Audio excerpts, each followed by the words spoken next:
yo soy Lani y te doy la bienvenida a la Librería Encantada, un lugar donde cada página es un hechizo y cada historia una puerta a lo desconocido. En esta ocasión las luces bajan, el silencio se vuelve cómplice y el misterio toma asiento con nosotros.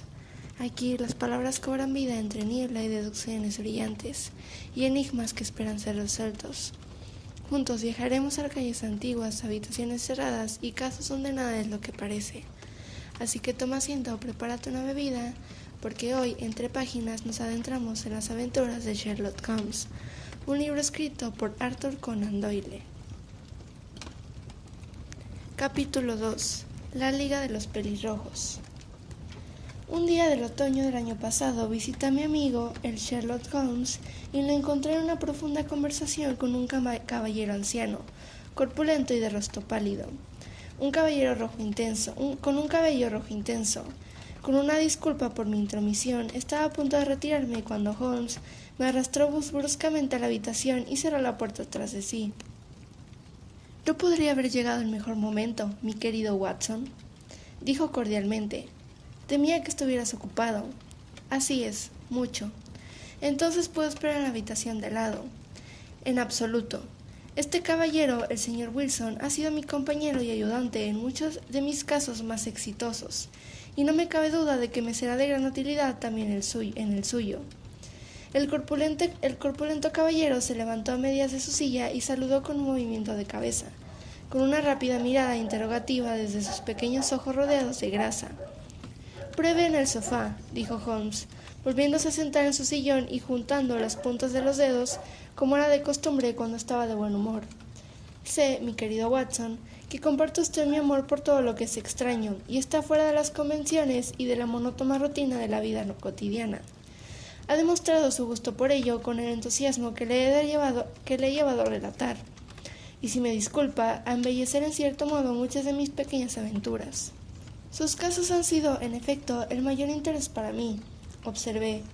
«Recordará usted que el otro día comenté, justo antes de entrar en el sencillísimo problema presentado por la señorita Mary Sutherland, que para conseguir efectos extraños y combinaciones extraordinarias debemos acudir a la vida misma, que es siempre mucho más atrevida que cualquier esfuerzo de la imaginación». Una proposición que me tomé la libertad de dudar.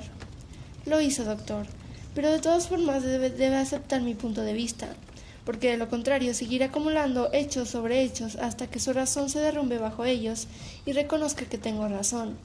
Ahora, el señor James Wilson ha tenido la amabilidad de visitarme esta mañana y de comenzar una narración que promete ser una de las más singulares que he escuchado en algún tiempo.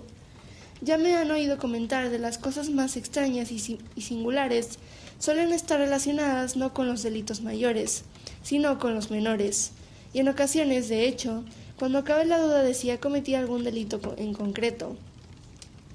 Por lo que he oído, me es imposible decir si el presente caso es un caso de crimen o no, pero el curso de los acontecimientos es ciertamente uno de los más singulares que he escuchado. Tal vez, señor Wilson, tendrá la gran amabilidad de comenzar su relato. Se lo pido no solo porque mi amigo el Dr. Watson no ha oído la primera parte, sino porque la peculiar naturaleza de la historia me hace desear tener todos los detalles posibles de sus labios. Por lo general, cuando he oído algún ligero indicio del curso de los acontecimientos, puedo guiarme por los miles de otros casos similares que se me ocurren. En el presente caso me veo obligado a admitir que los hechos son, a mi entender, únicos. El corpulento cliente echó el pecho con una apariencia de cierto orgullo y sacó un periódico sucio y arrugado del bolsillo interior de su abrigo, mientras echaba un vistazo a la columna de anuncios, con la cabeza adelantada y el periódico aplastado sobre su rodilla.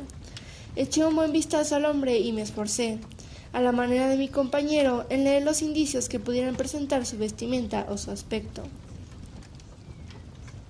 Sin embargo, no conseguí mucho con mi inspección.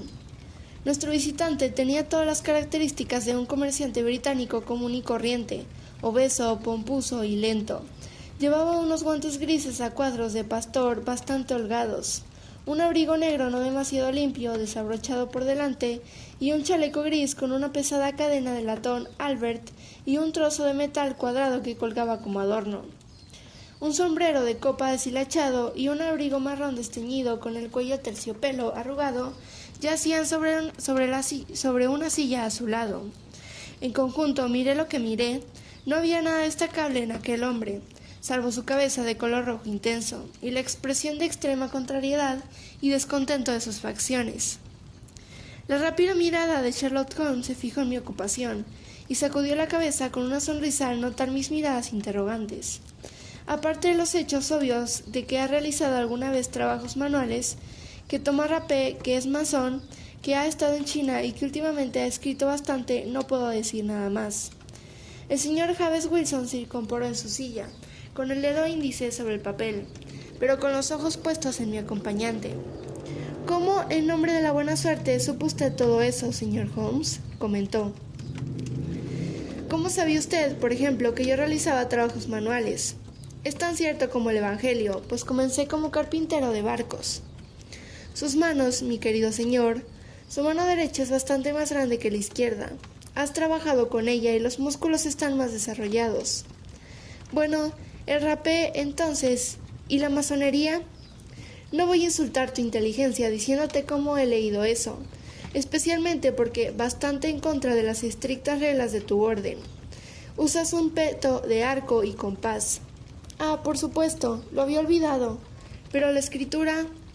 ¿Qué cosa puede indicar ese puño derecho tan reluciente por 5 pulgadas y el izquierdo en el parche liso cerca del codo donde lo apoya sobre el escritorio? Bueno, pero, China... El pez que tienes tatuado inmediatamente por encima de la muñeca derecha solo podría haber sido hecho en China. He hecho un pequeño estudio de las marcas de tatuajes e incluso he contribuido a la literatura del tema. Ese truco de teñir las escamas de los peces de un delicado color rosa es bastante peculiar de China. Cuando, además, veo una moneda china colgada de la cadena de su reloj, el asunto se simplifica aún más. El señor James Wilson se rió con fuerza. Bueno, yo nunca... dijo. Al principio pensé que había hecho usted algo ingenioso, pero veo que después de todo no había nada en ello.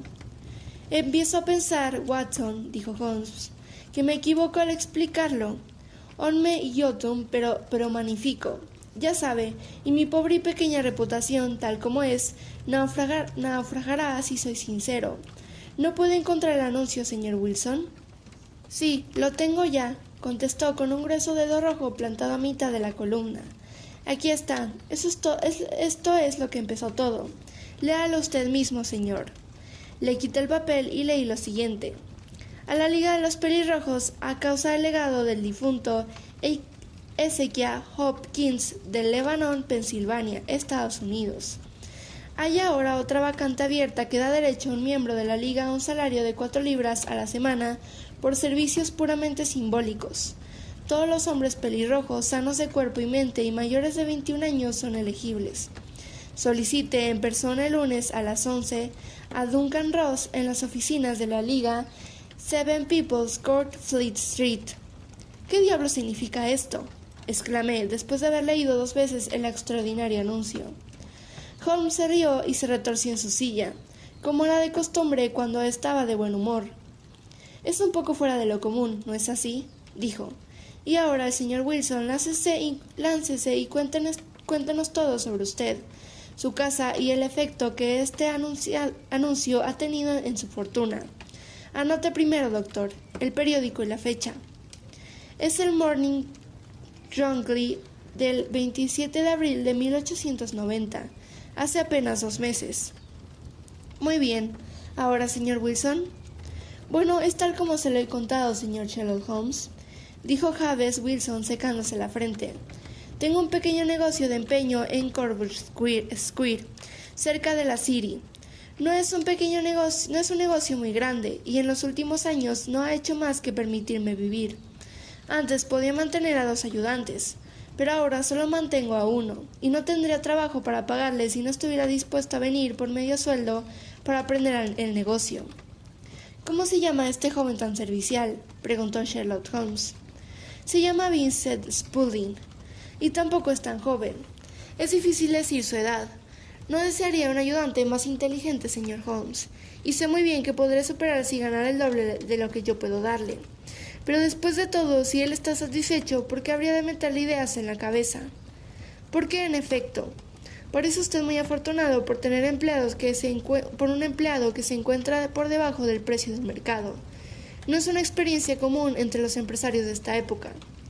No sé si su asistente no es tan notable como su anuncio. Oh, también tiene sus defectos, dijo el señor Wilson. Nunca fue un tipo tan bueno para la fotografía.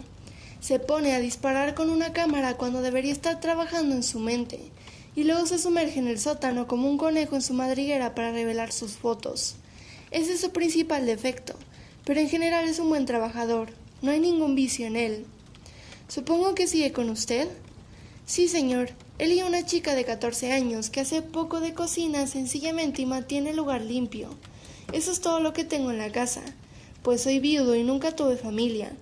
Vivimos muy tranquilos, señor, los tres, y mantenemos un techo sobre nuestras cabezas, y pagamos nuestras deudas, si no hacemos nada más. Lo primero que nos molestó fue ese anuncio. Spaulding vino a la oficina justo este día 8 semanas, con este mismo papel en la mano y dice: «Le pido a Dios, señor Wilson, que yo fuera pelirrojo». «¿Por qué eso?», le pregunté. «Porque», dice él, «aquí no hay otro puesto vacante en la Liga de los Pelirrojos. El valor de la vacante es una pequeña fortuna para el hombre que la obtenga, y tengo entendido que hay más vacantes que hombres. De modo que los administradores no saben qué hacer con el dinero. Si mi pelo cambiara de color, aquí hay una bonita cuna lista para que entre en ella». ¿Por qué? ¿Qué es, entonces?, pregunté. «Verá, señor Holmes, yo soy un hombre muy hogareño, y como mi negocio vino a mí en vez de tener que ir a él, a menudo estuvo semanas enteras sin poner un pie en él sobre el felpudo. Por eso no me enteraba mucho de lo que ocurría afuera, y siempre me alegraba un poco de las noticias». «¿Nunca has oído hablar de la Liga de los Pelirrojos?», le preguntó con los ojos abiertos. «Nunca». «Vaya, me extraña porque tú mismo eres elegible para una de las vacantes». «¿Y cuánto dinero valen?», pregunté. «Oh, simplemente un par de cientos al año, pero el trabajo es ligero y no tiene que interferir mucho con las otras ocupaciones». Bueno, puedes pensar fácilmente que eso me hizo levantar las cejas, ya que el negocio no había sido bueno desde hace algunos años, y un par de cientos extra habían sido muy útiles. «Cuéntamelo todo», dije. «Bueno», dijo mostrándome el anuncio, «puedes ver por ti mismo que la liga tiene una vacante, y ahí está la dirección donde debes solicitar los detalles.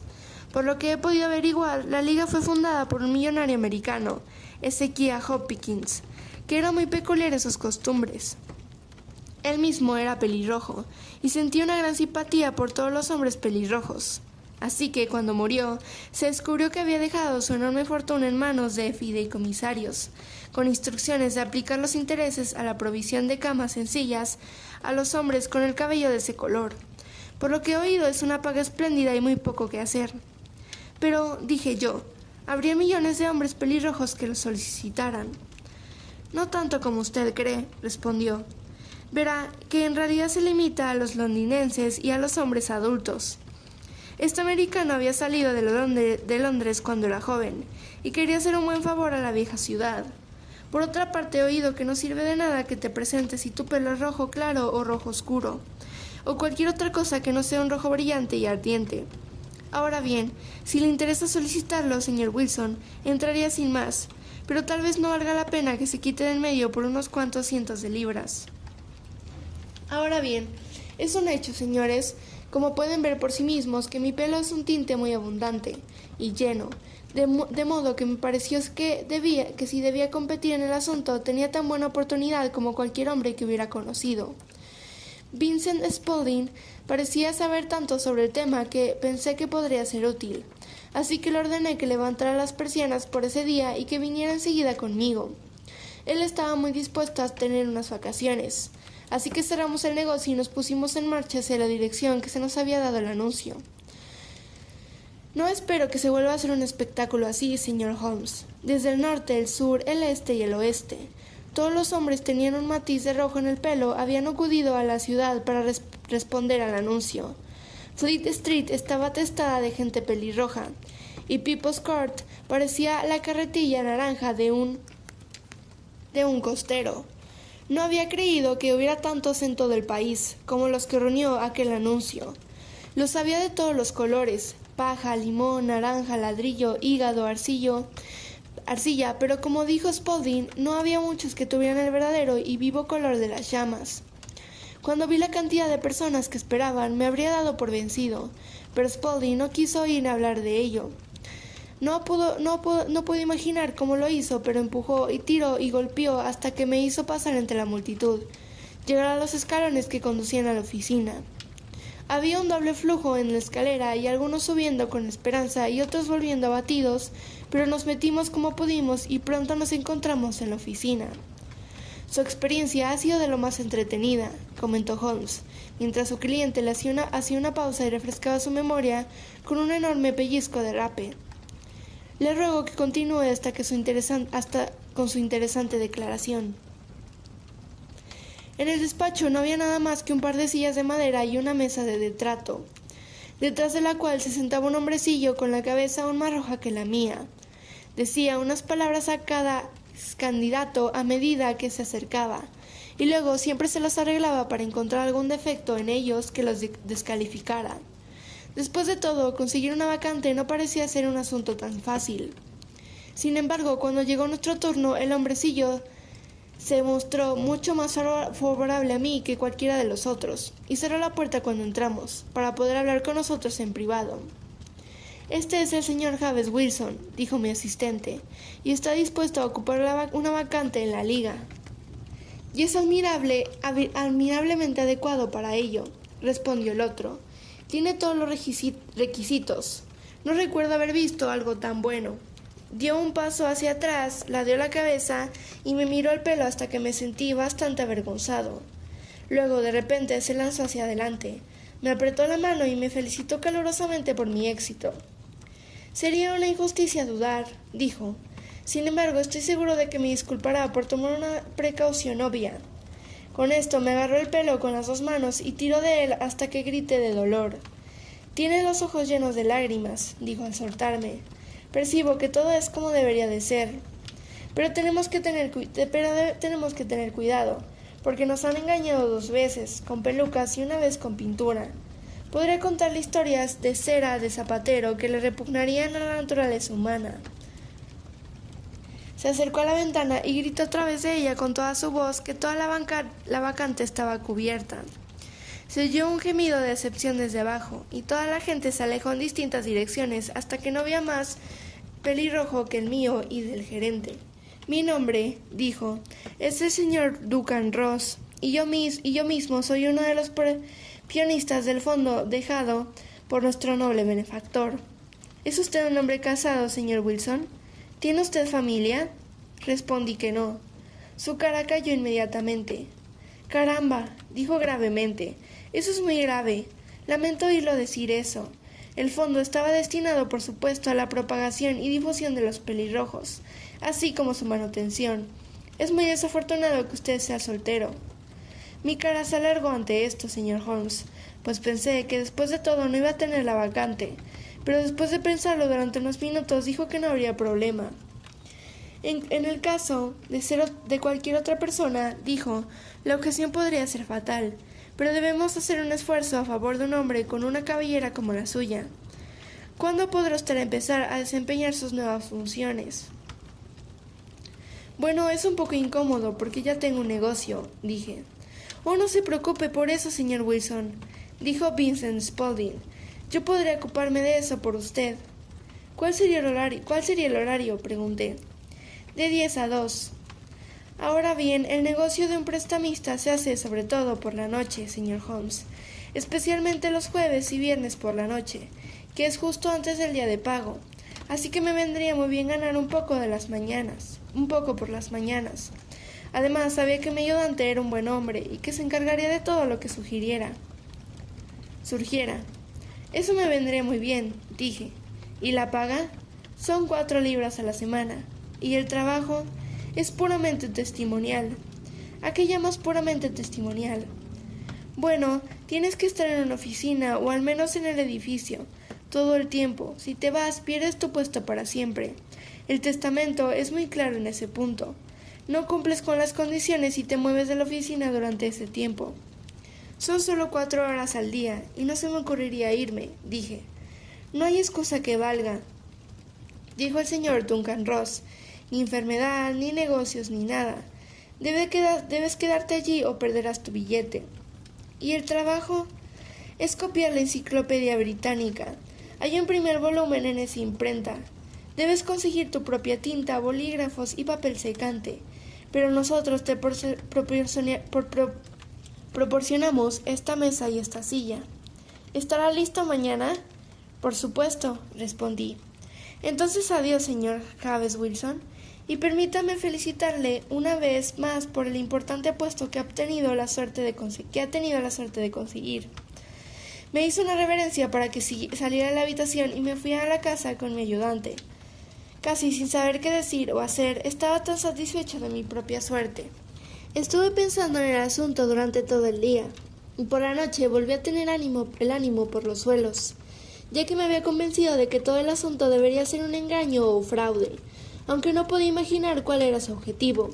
Parecía imposible creer que alguien pudiera hacer semejante testamento o que pagara semejante suma por hacer algo tan simple como copiar la enciclopedia británica. Vincent Spaulding hizo lo que pudo para animarme, pero a la hora de acostarme ya me había desanimado. Sin embargo, por la mañana decidí echarle un vistazo de todos modos.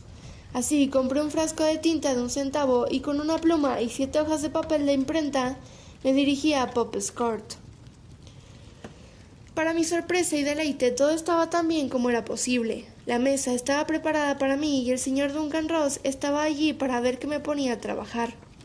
Me puso a trabajar en la letra A y luego me dejó, pero pasaba de vez en cuando para ver que todo estaba bien conmigo y a las 2 me dio los buenos días. Me felicitó por la cantidad que había escrito y cerró la puerta de la oficina atrás de mí. Esto sucedió día tras día, señor Holmes, y el sábado el director vino y me dio 4 soberanos de oro por mi trabajo de la semana. Lo mismo ocurrió la semana siguiente, y lo mismo la siguiente. Todas las mañanas estaba allí a las 10 y todas las tardes me iba a las 2. Poco a poco el señor Duncan Ross empezó a venir solo una vez por semana, y luego, después de un tiempo, no vino en absoluto. Sin embargo, nunca me atreví a dejar la habitación ni un instante, porque no estaba seguro de cuándo podría venir. Y el puesto era tan bueno y me convenía tanto que no quería arriesgarme a perderlo. Pasaron así 8 semanas, y yo me había escrito sobre los abades, y la arquería, y la armadura, y la arquitectura, y el ática, y esperaba con diligencia que podría llegar a la B antes de mucho tiempo. Me costó algo en el papel de imprenta, y casi había llenado una estantería con mis escritos, y de repente todo el asunto llegó a su fin. ¿Terminó? Sí, señor, y no más tarde de esta mañana. Fui a mi trabajo como de costumbre a las 10, pero la puerta estaba cerrada con llave, con un pequeño cuadrado de cartón clavado en el centro del panel con una tachuela. Aquí está, y puede leerlo usted mismo.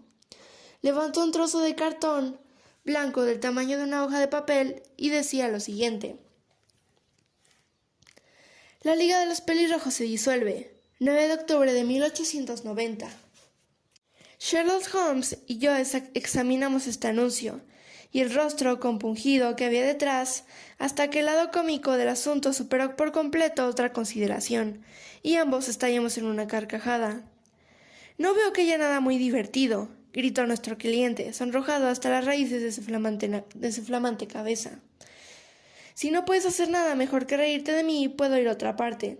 No, gritó Holmes, empujándolo de nuevo a la silla a la que se había levantado a medias. No me perdería su caso por nada del mundo. Es muy refrescante y poco habitual, pero hay, si me permite decirlo, algo muy raro en él. ¿Qué hizo cuando encontró la tarjeta en la puerta? Me quedé perplejo, señor. No sabía qué hacer. Luego llamé a las oficinas de alrededor, pero ninguna parecía saber nada al respecto. Finalmente me dirigí al propietario, que es un contable que vive en la planta baja, y le pregunté que si podía decirme qué había sido de la Liga de los Pelirrojos. Me dijo que nunca había oído hablar de ese organismo. Luego le pregunté quién era el señor Duncan Ross. Me contestó que ese nombre era nuevo para él. Bueno, dije, el caballero del número 4. ¿Qué? ¿El pelirrojo? Sí.